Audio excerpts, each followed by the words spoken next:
How do you do? I'm so pleased to meet you and welcome to our wonderful college. Thank you. You're following, as you know, in some extraordinary footsteps. And our president was Millicent McIntosh. We called her the Church Millicent. And you're exactly right, the kind of role model that she was for us. She was married to a doctor. She had 5, was it girls? Children. 5. And she had this fabulous career. And all of this was expected of us, and we've all accomplished it, haven't we? But you, which brings us to you, it's wonderful to have you here, and you're obviously going to lead us into a grand and glorious future at a really difficult time. And sometimes I wonder whether, the plate that you get handed is like the plate that Barack Obama gets handed in order to be the leader of the free world. I mean, I keep joking that he can print money and I can't. Yeah. But it's his only advantage, really. But I want to talk to you about women as leaders. But before we get to that, at NPR, we're known for our really tough questions and hard grilling, so that's my first one to you. You did... What can I do? Shall I shout?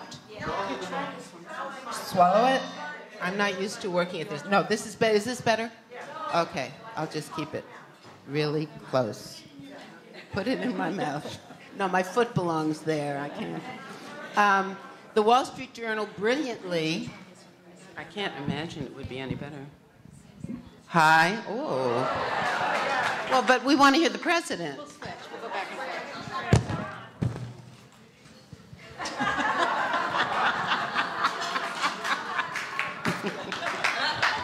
It's what I do in life. I may as well do it here. The Wall Street Journal very brilliantly asked President Spar, along with a number of other college presidents, to write admissions essays themselves, the presidents, for how to get into college. And yours was quite wonderful. We'll get to the substance in a minute, but there were 2 factoids in it that I need to follow up with you.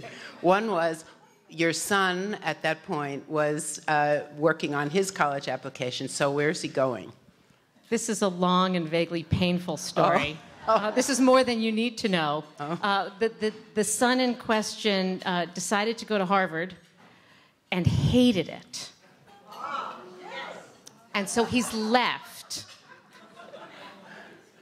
Whoa. Yes, and the son in question, for my sins, not only is determined to be an actor, but he's now majoring in experimental theater at the Tisch School at NYU, where he's much happier. Well, he's in a great school, and we have something in common. My son, too, is an actor. And I told him, find something to do in life. This is how he was raised. Find something you love, and then figure out a way to get paid to do it. Did you do that with I made that mistake, too. And that's why he's going into experimental theater. Wait. But for many years, he got half of it right. However, he majored in college in philosophy. So I knew he had a fallback.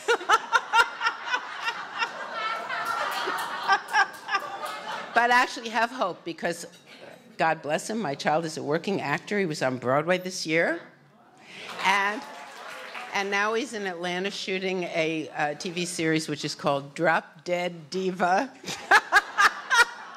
for Lifetime TV. I'm feeling better already. Good. Okay, and the other son in the essay he wrote had just had his cell phone dropped under a moving vehicle.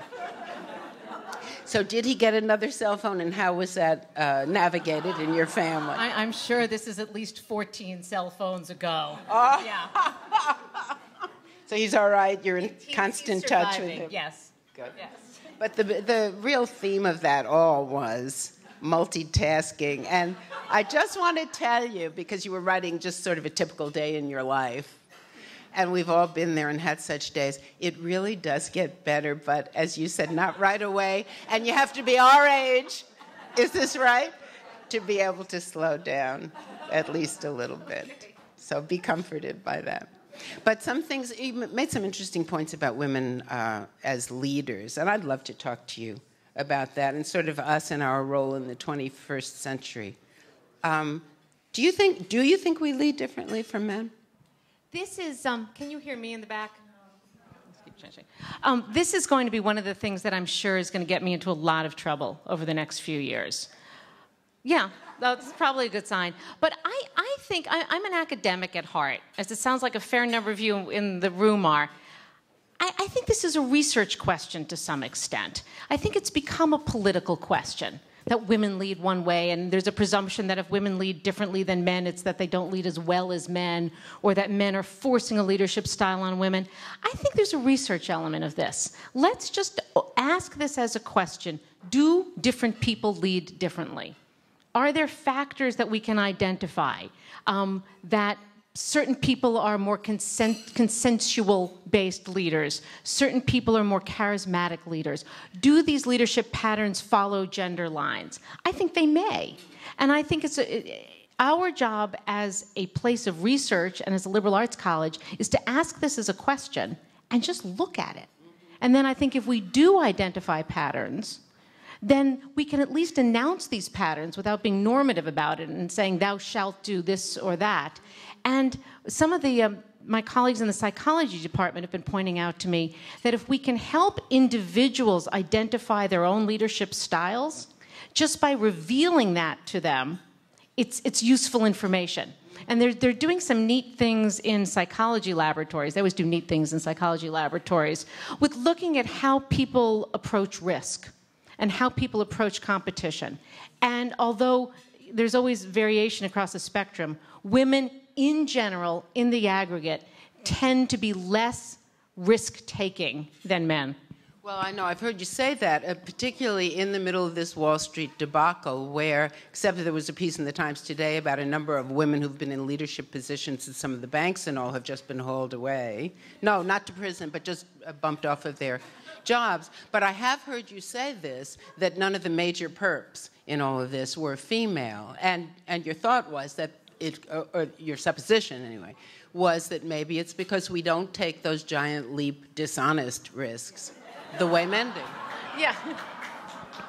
Well, again, I want to be careful not to paint anything with too broad a brush, but I think it's at least a legitimate research question to look at. Because if you do look anecdotally of the folks who are taking the giant risks, literally the bet the bank risks, and they bet the bank and our banks, they were all men. And I think part of this may be gender differences, but I think part of it is also what people in my field have referred to as groupthink. That when you're surrounded by people who act like you do and look like you do and behave like you do, you tend not to question them. And so I think I look back at this whole debacle and I see a great argument for diversity. I mean, really having lots of different people around a table, because you're more likely, if you're less comfortable with people, you're more likely to question them. Wow, that's a wonderful point.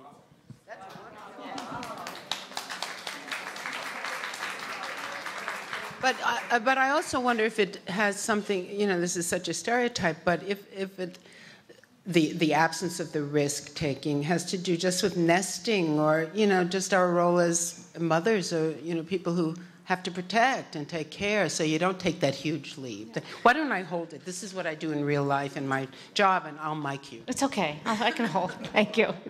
Yeah, no, I think, and again, one has to be careful because you get accused of craziness on all sides of the spectrum. There may be biological reasons. If you go back to the hunter-gatherer versus the nurturer, if you were God trying to figure this out, you would make one part of the partnership protective and one part of the partnership aggressive, because somebody's got to go hunt for mastodon and somebody's got to feed the kid. And so it kind of makes sense. There's also some theory that there's hormonal bases to it. And then, of course, there are many schools of thought that say it's all social construction, that there's no underlying differences. It's all what we've been taught and come to expect. And I think we should look at all these things and just try and pick them apart. I have to say from personal experience, the best boss I ever had is, at the present time, a woman. The worst boss I ever had was a woman. So although I love making lofty and elevated claims in behalf of our gender, I can't on the basis of research, I guess personal research. But something else in terms of the way we lead and do we lead differently, and this too has been written about, is that we tend to, in a workplace or any situation, like building relationships. Deborah Tannen writes very interestingly about this in terms of language, and she says that, excuse me, men, cover your ears now, because you're not going to like what I say, but it's Deborah Tannen's research, that men tend to use language as a club in order, I mean, a batting over the head kind of club to win, to triumph over whoever the person is, the opponent, whatever, whereas women use language as the glue of relationships, ways in which we can know one another. That makes an awful lot of sense to me, and I see a lot of heads nodding, but what do you think about that? Well, I think this is fascinating. And I'm just, if you'll allow me to digress for 1 second, I have a former colleague at Harvard, a wonderful guy named Boris Groysberg, who's done some fascinating research on women in investment banks. And he didn't mean to do his research on women in investment banks. He was doing research on superstars in investment banks. And what happens when you move superstars from one investment bank to another? And it turns out that male superstars don't do well when they're moved. And women superstars do as well. And he found it completely by accident, and he just went back and looked, and it turned out because women were tending to build relationships outside the firm, and they took those relationships with them. The men, by contrast, who were playing more of the game inside the firm, when they moved, they lost that advantage. So again, it's not normative, it's just pointing out the differences. And I think on the language side, I suspect that Deborah Tannen's research is right on, but I also think, again, it works in both directions. So one of the things, and you'll excuse me for mentioning this, but one of the things we've noticed here, and that Bobby and I have both noticed coming to Barnard from places that were much more male. I was at Harvard, she was at Mount Sinai. Women have a harder time asking for money.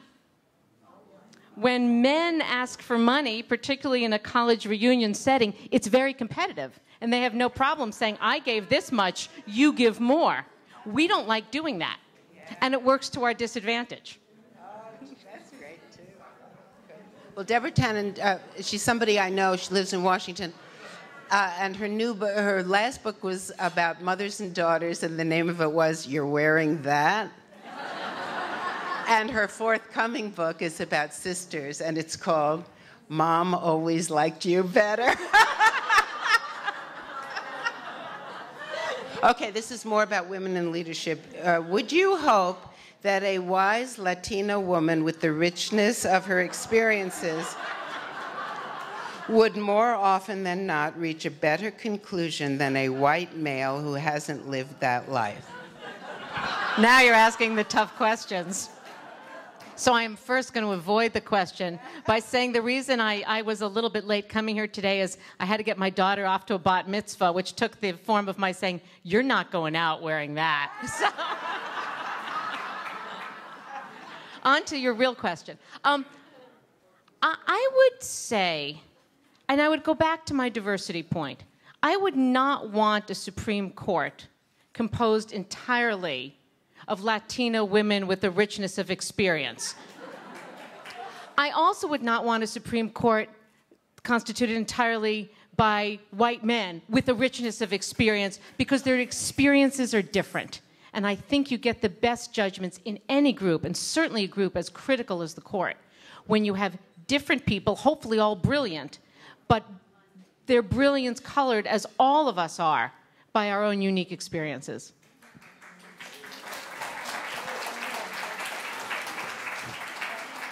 Well, I think her problem was using a word better, don't you? I mean, to say that such a woman as herself would reach a better conclusion. I mean, if she'd only said different, it would have made a whole lot more sense. But she's really a fabulous candidate, and isn't she? And it's going to be fascinating to see this coming week what happens to her. You have said that we're in the age of the feminine boutique, and I wonder what you mean by that. Yeah, I'm not sure this was the best word choice in retrospect, but But I was going for something. I'm not quite sure it worked. I've been very deeply influenced, as so many millions of women have been, by Betty Friedan's work, which, even though it wasn't speaking to my time growing up or as a young mother, I just think is a brilliant piece of work. And I was trying to play off of that in a way that also had some nice word feel to it. And I was trying to get at the point, which I do think is a valid point, that women, particularly of the age of our students right now, they face so many choices that in some ways it's confounding them. They've really grown up believing everything is possible, and in some ways that becomes an obstacle to them. Because if everything is possible, you kind of always feel like a failure, because you haven't become an astronaut or a Supreme Court justice. And so I was trying to catch that, in the sense that the same way that a boutique can be sort of confounding and one sort of wants to grab everything. Well, some of us do. Better people perhaps don't. And I was trying to play off the word. But I think what I was driving at, and it's something that I'm hopefully going to be working on in a book over the next little while, is this notion of choice. And choice has become such a value-laden word for women, that choice is always good. You know, that one wants to be pro-choice and have more choices. And I think that's so true, but I think there's also another piece to it. And I think this is the generation that is dealing, I mean, this is sort of pre-economic crisis, but some of that will remain, with so many choices. I mean, even if you think about their media choices, you know, they're bombarded by so many choices that has completely changed the way they understand the world and receive media. So that's what I was going at. And if you have a better word choice, I'm happy. All right, good. I've gotten beaten up a little bit for it. Oh, yeah. No, I think it's catchy and it's good. We'll wrap by quoting two phrases that you used in your inaugural speech, which caught my eye, and I liked them so much. You urged women, and all students, I think all young people, anybody, to build lives that matter. That's really wonderful. And in a way, that's been the Barnard message since even before you came. Even before we came, I think. 11 months ago. And also, you charge them to shape and change the world. And I wish that to you. And I know that you will make exactly that wish to the young people under your tutelage now. Thank you. Thank you all.